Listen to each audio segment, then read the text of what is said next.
আমি রয়েছি রায়গঞ্জে, আর এখানে এত গরম আর এত হিউমিডিটি তোমরা আমাকে থেকে বুঝতেই পারছো।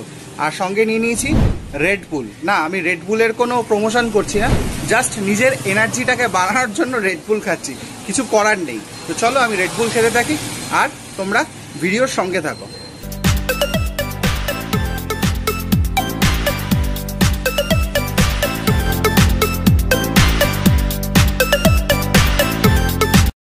So good afternoon, the Bong বাইটসের নতুন আর একটা ভিডিওতে তোমাদেরকে স্বাগত জানাই।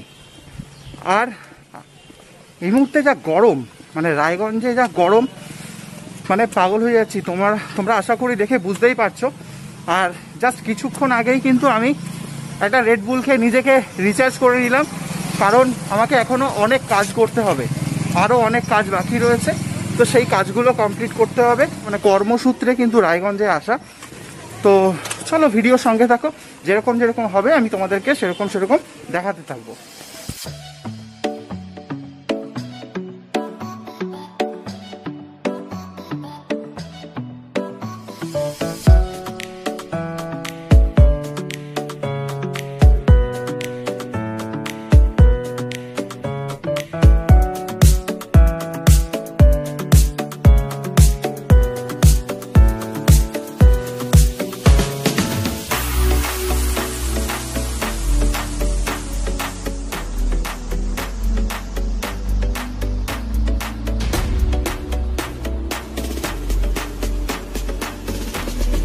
তো বর্তমানে কিন্তু আমি চলে এসেছি এখন কর্ণজোড়া, মানে রায়গঞ্জেরই কিন্তু এটা একটা পার্ট, মানে একটা স্টপেজ বলতে পারো। আর এখানে কর্ণজোড়ায় নামার পরে যেটা দেখলাম, বিরিয়ানির গন্ধ জাস্ট নাকে ঢুকছে, মোমো করে, ডবল মাস্ক করা তাও কিন্তু বিরিয়ানির গন্ধ মোমো করে নাকে ঢুকছে। আর এটা হচ্ছে ঠিক আমার এই পেছনে গণেশ সুইটস থেকে বিরিয়ানির গন্ধ আসছে। তো আমার কিন্তু এমনিতেই করে পেটে ছুঁচো ডন মারছে, তার মধ্যে এই বিরিয়ানির গন্ধ জাস্ট, দাঁড়াও মাছটা খুলে নি, পেটে ছুঁচো ডন মারছে, তার মধ্যে এই বিরিয়ানির গন্ধ জাস্ট পাগল করে দেওয়ার উপক্রম। তো খেতে হবে, কিছু তো খেতে হবে। তো চলো বিরিয়ানি খাওয়া যাক। তো রায়গঞ্জে একটা ভালো কাউন্টার দেখেছিলাম, বিরিয়ানির কাউন্টার, ভেবেছিলাম সেখানেই খাবো, কিন্তু এইখানে এই বিরিয়ানির গন্ধ নাকে, এই ডবল মাস্ক পরা, তাও নাকে ঢোকার পর নিজেকে আর সামলানো যাচ্ছে না। তো দুপুরের লাঞ্চটা এই গণেশ সুইটসেই কমপ্লিট করব, তোমাদের সাথে শেয়ার করব কেমন কি টেস্ট, সবটাই তোমাদেরকে বলবো। তো চলো খাওয়া যাক।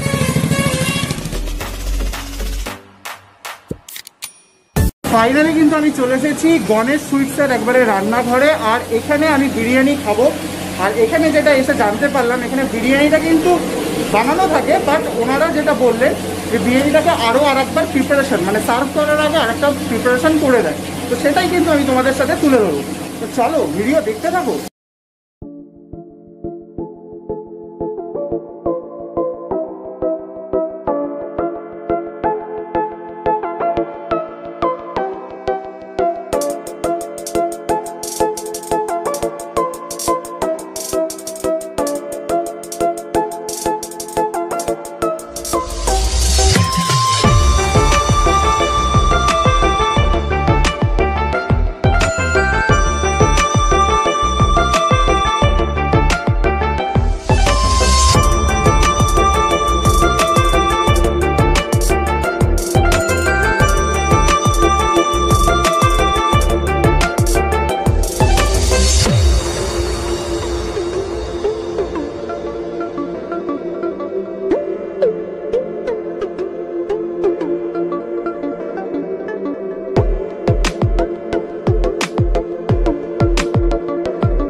ফাইনালি বিরিয়ানি কিন্তু চলে এসছে আমার টেবিলে। এবার বিরিয়ানিটা খেতে হবে আর খেয়ে তোমাদেরকে বলবো কেমন কি টেস্ট। চলো খাওয়া যাক। আর যেভাবে গন্ধ আসছে নিজেকে সামলে রাখা যাচ্ছে না। সো যারা বিরিয়ানি লাভার তারা লেট করছো কেন, চলে এসো আর ভিডিওটা দেখতে থাকো শেষ পর্যন্ত।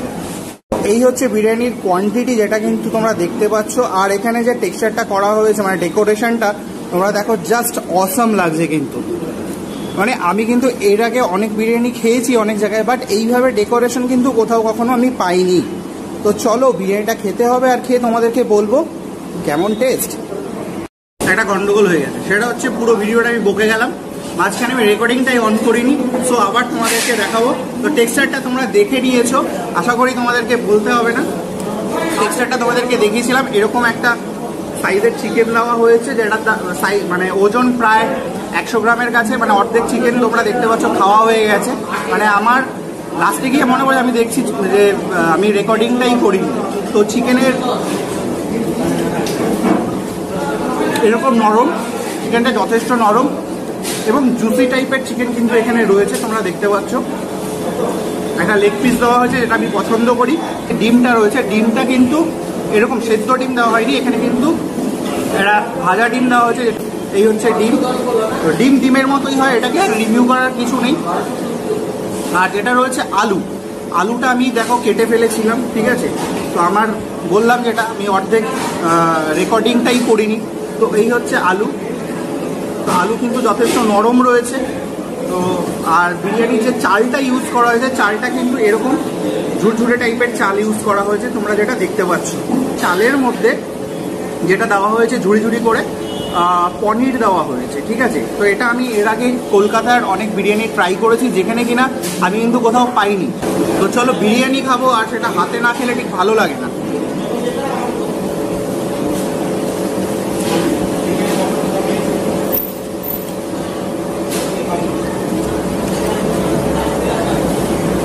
আমার এখানে যেটা লাগলো সেটা হচ্ছে বিরিয়ানিতে একটু নুনটা কম লেগেছে, কারণ নুনটা অনেকেই কম খায়। তো আমার কাছে এটা বেশি প্রবলেম বলে কিছু মনে হলো না। আর লেয়ার বিরিয়ানি এটা বলা চলে না, বাট চলেও, কারণ এখানে সাদা সাদা কিছু রাইস দেখা যাচ্ছে, তোমরা হয়তো দেখতে পাচ্ছ সাদা সাদা কিছু রাইস হালকা হালকা রয়েছে। তো লেয়ার বিরিয়ানি বলা যায়। তো আলু দিয়ে খাচ্ছি এখন আমি।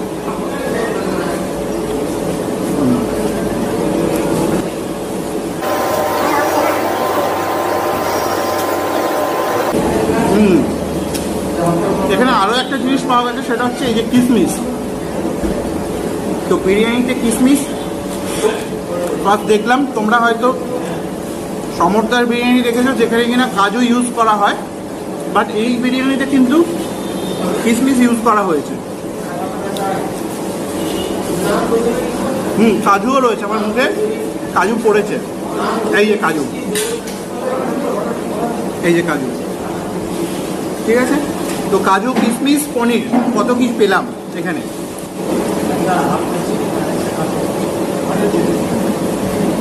তো একটা জাম্বো বাইট হয়ে যায়। এই হচ্ছে চিকেন, এবং চিকেন নিয়ে নিলাম, তার সাথে আলু, এখানে হচ্ছে শসা, আর হচ্ছে গাজর নিয়ে একসাথে জাস্ট এইভাবে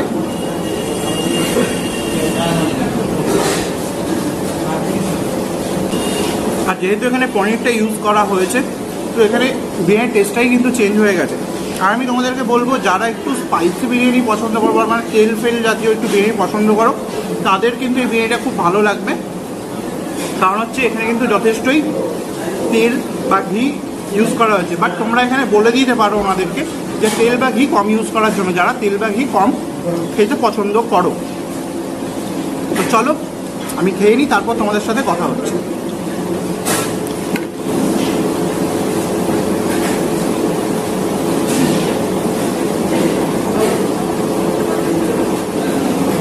হচ্ছে এলাচ,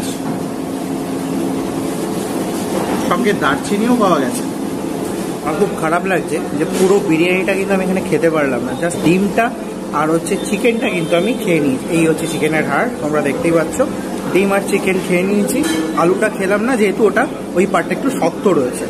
তো তো চলো বাইরে বেরিয়ে কথা হচ্ছে। তো গণেশ সুইটস থেকে কিন্তু বেরিয়ে আসলাম, আর বাইরে প্রখর রোদ জাস্ট ঝাড় জ্বালিয়ে দিচ্ছে, কিছু করার নেই, এইভাবেই তো কাজ করতে হবে, কারণ কাজ করতে এসেছি, কাজ না করলে পয়সা পাবো না, পয়সা না পেলে ব্লগ করতে পারবো না, আর তোমাদের সাথে এই বিরিয়ানি শেয়ার করতে পারবো না এক্সপিরিয়েন্স। তো টু দ্য পয়েন্টে আসি, বেসিক্যালি গণেশ সুইটসের যে বিরিয়ানিটা ছিল, বিরিয়ানিটা আমার কাছে একটু অন্যরকম, মানে ইউনিক লেগেছে। ওপর দিক থেকে পনির ছড়ানো, তার সাথে কিশমিশ কাজু এগুলো ছিল।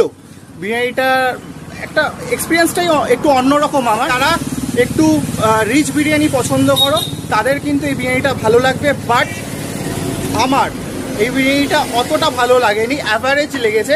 যেটা অ্যাভারেজ লেগেছে সেটা অ্যাভারেজ লেগেছে, বাড়ি চাড়ি কিছু বলতে পারবো না, যেটা সত্যি সেটাই বলবো। আর বিরিয়ানিটা আরও ভালো হতে পারতো। আর কলকাতার বিরিয়ানি কিন্তু সেরা, মানে কলকাতার ওপরে কিন্তু বিরিয়ানি সত্যিই হয় না। বাট কলকাতার বিরিয়ানির সাথে রায়গঞ্জের বিরিয়ানি যদি কম্প্যারিজনে আসা যায়, বাট কলকাতার বিরিয়ানি সেখানে সেরা। আমার রায়গঞ্জের বিরিয়ানিটা অতটা ভালো লাগেনি, ঠিক আছে অ্যাভারেজ ছিল, খেয়েছি, একটা অন্যরকম এক্সপিরিয়েন্স। বাট আরও 2-4টে বিরিয়ানি এখানকার ট্রাই করলে, মালদা বা রায়গঞ্জে ট্রাই করলে, তাহলে বুঝতে পারবো যে এখানকার বিরিয়ানি স্টাইলটাই এরকম নাকি আরও ভালো হতে পারে। তো যাই হোক, রায়গঞ্জ থেকে যদি ভিডিওটি দেখে থাকো অবশ্যই একটি লাইক করে দিও, আর রায়গঞ্জের বাইরেও যদি দেখে থাকো অবশ্যই কিন্তু একটি লাইক করে দিও। চ্যানেলে যদি নতুন হয়ে থাকো প্লিজ চ্যানেলটিকে সাবস্ক্রাইব করে নিও। আর কি, ভিডিওটি শেয়ার করো, ভিডিওটি বেশি করে শেয়ার করো বন্ধুদের সাথে। তো দেখা হচ্ছে পরবর্তী আর একটি নতুন ভিডিওর সাথে। ততক্ষণ তোমরা ভালো থেকো, সুস্থ থেকো, বাই।